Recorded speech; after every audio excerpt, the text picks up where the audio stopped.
जुलाई माह की शुरुआत के 2 दिन तुला राशि के लोगों के लिए कैसे रहेंगे। जय माता दी दोस्तों, आप सभी का स्वागत है हमारे YouTube चैनल अमृता एस्ट्रो में। और इस वीडियो में मैं बात कर रही हूँ 1 जुलाई और 2 जुलाई के तुला राशि फल के बारे में। इन 2 दिनों में ग्रहों की स्थिति क्या रहेगी, कैसा उनका प्रभाव रहेगा, ये सारी चीजें हम जानेंगे। तो देखिए, 1 जुलाई का जो दिन है मंगलवार का दिन है और शुक्ल पक्ष की ये अष्टमी तिथि है। अष्टमी तिथि से इस दिन की सप्तमी तिथि से इस दिन की शुरुआत हो रही है। बड़े ही अच्छे योगों के साथ इस दिन की शुरुआत हो रही है। यहाँ अगर मैं चंद्रमा की स्थिति की बात करूं तो सिंह राशि में चंद्रमा है, लेकिन आज ही चंद्रमा का राशि परिवर्तन कन्या राशि में भी हो जाएगा। अब यहाँ नक्षत्र की अगर हम बात करें तो पूर्व फाल्गुनी नक्षत्र से उत्तरा फाल्गुनी नक्षत्र में चंद्रमा चले जाएंगे। अब देखिए, जो पूर्व फाल्गुनी था वो शुक्र का था, उत्तरा फाल्गुनी सूर्य का नक्षत्र है जहां ये रहने वाले हैं। योगों की अगर मैं बात करूं तो योग बड़े अच्छे बने हुए हैं। एक तो त्रिपुष्कर योग बना है इस दिन, साथ में रवि योग भी बना हुआ है। उत्तम योगों में इस दिन की शुरुआत हुई है। और वहीं हम 2 जुलाई की बात करें तो 2 जुलाई का दिन जो है बुधवार का तो दिन है, अष्टमी तिथि है शुक्ल पक्ष की और चंद्रमा कन्या राशि में। योगों की बात करते हैं तो सर्वार्थ सिद्धि योग बना हुआ है इस दिन और साथ में रवि योग भी बना हुआ है। इसके अलावा शाम को वरियान नाम का योग बनेगा जिसके स्वामी होते हैं भगवान कुबेर और चंद्रमा होंगे अपने ही नक्षत्र हस्त नक्षत्र में। तो ये हो गई इन 2 दिनों के ग्रहों की स्थिति। अब इन्हीं के आधार पर हम जानेंगे कि ये जो 2 दिन है, ये जो जुलाई माह की शुरुआत है, ये आपके लिए कैसी रहेगी। तो आगे बढ़ने से पहले छोटा सा ही निवेदन है, चैनल पर पहली बार आए हैं, अभी तक चैनल को सब्सक्राइब नहीं किया है तो जरूर कर लें। सबसे पहले मैं यहाँ बात करूंगी 1 जुलाई के बारे में। 1 जुलाई का दिन आपके लिए कैसा होने वाला है।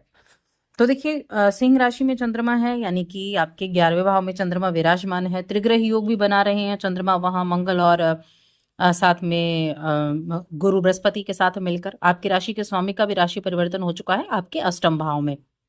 अब यहाँ क्या होगा, एक तो आप अपने आप को बड़ा तरोताजा फील करेंगे, जोश से भरा हुआ, आशा से भरा हुआ, कॉन्फिडेंट रहेंगे। और जब व्यक्ति जोशीला होता है ना, उसके अंदर बहुत सारी आशाएं होती हैं, तो कुछ भी कर गुजरने के लिए तैयार होता है। तो वैसे ही एनर्जी आज आपके अंदर देखने को मिलेगी। तो मैं हेल्थ के लिए कह सकती हूँ आज का दिन अच्छा है हेल्थ के लिए। आज अपनी इन्हीं एफर्ट के कारण, इन्हीं भावनाओं के कारण आप कुछ नई चीजें आपके जीवन में हो सकती हैं और जिनकी उपस्थिति आपको अपने जीवन में हाल ही में महसूस भी होने लगी हों। यानी कुछ ना कुछ नया जरूर होने वाला है। नया महीना कुछ नया आपके लिए जरूर लेकर आया है। धन प्राप्ति के आपके लिए संकेत लेकर आया है, स्रोत लेकर आया है। तो इनकम को बढ़ाने का भी ये समय मैं आपके लिए कह सकती हूँ। अब यहाँ इस जो भी अवसर आपको, जब आपको किसी भी तरह का अवसर मिले तो उस अवसर का सही इस्तेमाल करने के लिए भी आपको तैयार रहना चाहिए, समझदारी दिखानी चाहिए, उचित तरीके से काम लेना चाहिए। अब अगर चंद्रमा की मैं स्थिति की बात करूं तो चंद्रमा दोपहर 12 बजे तक ही सिंह राशि में है, उसके बाद कन्या राशि में जाएंगे, नक्षत्र भी बदल जाएगा, सूर्य के नक्षत्र में आ जाएंगे और सूर्य की राशि में से निकलकर आप ये बुध की राशि में आ जाएंगे, यानी कि आपके 12वें घर में। तो यहाँ आपको, आप जितना अधिक धीरज और दृढ़ निश्चय के साथ काम करेंगे, अपने लक्ष्य पर अटल रहेंगे, वैसा ही चीजें आपको मिलेंगी, वैसा ही जीवन आपको मिलेगा। और जिसका आपको किसी चीज का अगर आपको मलाल था कि आपने इतने एफर्ट उस चीज को पाने के लिए किए और आप वो पा नहीं पाए, तो आपकी उन चीजों की तरफ एक बार फिर से रुचि रहेगी और आप एक बार फिर से एफर्ट करते हुए दिखाई देंगे। देखिए, आज के दिन ना आपको एक चीज ध्यान रखनी है कि कोई भी ब्लैक कलर का वस्त्र पहनने से आपको बचना है। इस चीज का खास तौर से ध्यान रखना है।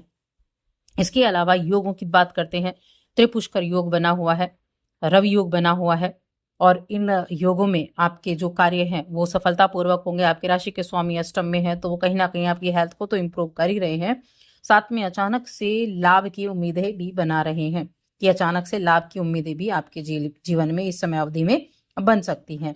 वहीं अगर बाकी चीजों के बारे में देखा जाए, बिजनेस वगैरह हो गया आपका या कार्य क्षेत्र में और चीजें भी हो गई, तो अपनी परियोजनाओं को सही समय पर आपके लिए हो सकता है थोड़ा टफ पड़ जाए पूरा करना।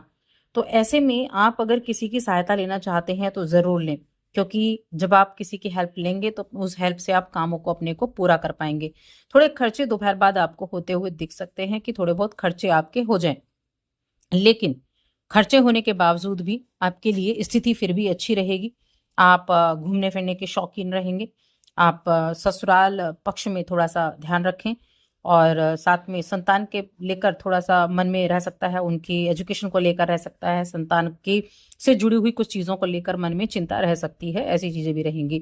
प्रेम जीवन, वैवाहिक जीवन, इन दोनों के मामले अगर देखे जाएं तो प्रेम जीवन के मामले में ठीक ठाक है। और वैवाहिक जीवन की मैं बात करूं तो वैवाहिक जीवन के मामले में भी ठीक ठाक समय रहेगा। इच्छाएं आज पूरी होने का योग आपके लिए बना हुआ है। चलिए अब 2 जुलाई की बात करते हैं। 2 जुलाई चंद्रमा आपके 12वें भाव में, 12वें भाव के चंद्रमा हैं और साथ में जो नक्षत्र है, चंद्रमा बैठे किसके नक्षत्र में? अपने ही नक्षत्र में बैठे हुए हैं। और किस भाव के स्वामी हैं? आपके करियर के क्षेत्र के स्वामी हैं। तो पहली चीज तो है कि अगर आपका एक्सपोर्ट इंपोर्ट से जुड़ा हुआ काम है तो अच्छे रिजल्ट मिलेंगे। फाइनेंस से जुड़ा हुआ काम है तो आपको अच्छे रिजल्ट देखने को मिलेंगे। इसके अलावा अगर विदेश से जुड़ा हुआ काम है तो आपके लिए अच्छे रिजल्ट मिलेंगे। इसके अलावा आपको बहुत ज़्यादा एफर्ट करने पड़ सकते हैं, आपके खर्चे बढ़ सकते हैं। ये खर्चे किसी बीमारी वगैरह में भी हो सकते हैं और अपनी किसी कामकाज को आगे बढ़ाने के लिए भी हो सकते हैं। लेकिन हाँ, खर्चा ज़रूर होने वाला है। कुछ घर के लिए भी खरीदारी आप कर सकते हैं, ऐसी चीज़ें भी बनती हुई दिखाई दे रही हैं। इसके अलावा यहाँ देखा जाए तो देखिए अपने ऊपर भी आप इस समय अवधि में कुछ खर्चा करने वाले हैं और कोई ट्रैवल वगैरह कर सकते हैं। उस ट्रैवल में भी आपको थोड़ा सावधानी ज़रूर रखनी होगी। ट्रैवल करते समय थोड़ा सा चीज़ों का ध्यान रखना होगा। योग जो है वो इस दिन बड़े अच्छे बने हुए हैं और योगों का प्रभाव कहीं ना कहीं आपके लिए रहेगा। देखिए अगर आप शेयर मार्केट में से जुड़े हुए हैं तो आपके लिए मैं कहूँगी अच्छा दिन है। और निवेश करने से पहले अवसर और विकल्प दोनों का अच्छे से तरीके से ध्यान रखना है, जांच करनी है। थोड़े समय का निवेश आपके लिए अच्छा नहीं है तो आप लॉन्ग टर्म की तरफ चलेंगे तो ज़्यादा अच्छा रहेगा। अपने लक्ष्य को पाने के लिए जितना अधिक आप मेहनत करेंगे या जितना अधिक आप एफर्ट डालेंगे उतना ज़्यादा अपने लक्ष्य के पास भी आप दिखाई देंगे। रिलेशंस की बात करते हैं। रिलेशंस के मामले में देखा जाए तो प्रेम जीवन के लिए मैं कहूँगी ये सही है और मन में बड़ी उमंगें होंगी। जिंदगी का सफ़र तय करने के लिए अगर विवाह के योग्य हैं तो विवाह की बातें हो सकता है इस समय अवधि में आपके लिए चल जाए। कोई रिलेटिव आपके लिए किसी तरह का कोई विवाह का प्रस्ताव लेकर आ जाए। और वहीं अगर हम वैवाहिक जीवन की बात करें तो वैवाहिक जीवन में ठीक ठाक मिले जुले प्रभाव आपको देखने को मिलने वाले हैं। देखिए अगर आप किसी के सामने इजहार करना चाहते हैं अपने साथी के सम्मुख तो ज़रूर करें। दोनों दिन अच्छे हैं इस मामले में। आप अपने साथी के प्रति अपनी इच्छाओं का इजहार कर सकते हैं। देखिए जब आप अपनी इच्छाओं को बोलेंगे तभी तो सामने वाले को समझ आएंगी, तो इसलिए आप इस चीज़ के लिए भी तैयार रहें। हेल्थ की अगर मैं बात करूं तो हेल्थ के मामले में ठीक ठाक समय रहेगा। मिला जुला है हालांकि, लेकिन बहुत बड़ा इशू कोई नहीं दिखाई दे रहा है। अब बात करते हैं हम उपाय की। क्या उपाय आपको करने चाहिए? उपाय के तौर पर मैं कहूँगी भगवान शिव की आराधना करें, भगवान शिव का अभिषेक करें और ओम नमः शिवाय मंत्र का जाप करें और साथ ही चैनल को सब्सक्राइब कर लें।